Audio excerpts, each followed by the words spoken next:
New this week from DC, Detective Comics number 1081, script by Ram V, art by Riccardo Federici. This is a must-read, let's talk about it.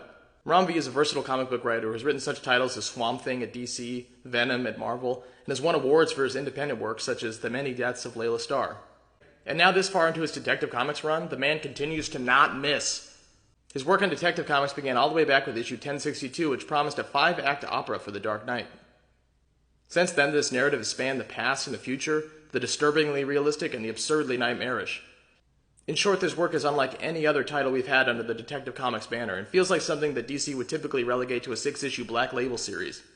But thank God we are getting the full thing, because it is jaw-droppingly good. Side note here, I saw some Goodreads reviews that gave Volume 1 a 3.5, and it made me want to fucking throw up. I feel like I should preface my praise to this title by stressing that it is a slow burn, but it's a masterful one in which the full scope and direction of the series is not immediately clear, but begins to expand with every issue and unfurl itself like a flower, which is precisely how the best detective stories operate. I don't want to spoil the plot too much because I truly believe that this is one of the great Batman stories, a benchmark in his canon, sitting comfortably alongside The Dark Knight Returns and Nightfall. But I'll still give you a cryptic synopsis and some of the major players. Batman is confronted by his greatest nemesis yet as a mystical ancient family returns home to Gotham to claim the literal soul of the city and its people. The Caped Crusader must battle demons both real and imagined as some of his greatest rivals fall under the controlling spell of the family. This is a very atmospheric, artistic, thematic Batman tale. For those of you who don't understand what I mean, long-eared Batman? Short-eared Batman.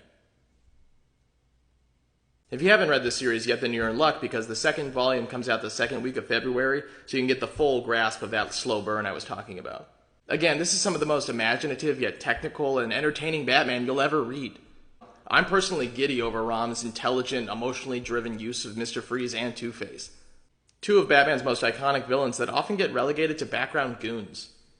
And most importantly, this series, with its talented guest artists and its lofty world building, is proof of why the medium of comics should even exist in the first place. Again, this series started in 1062, so we're almost at 20 issues, but only one collected volume released, which is confusing. I guess I'm happy to have it.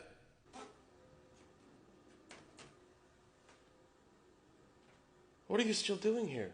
The video got too long. You're gonna have to watch part 2 if you want to learn more about Detective Comics 1081.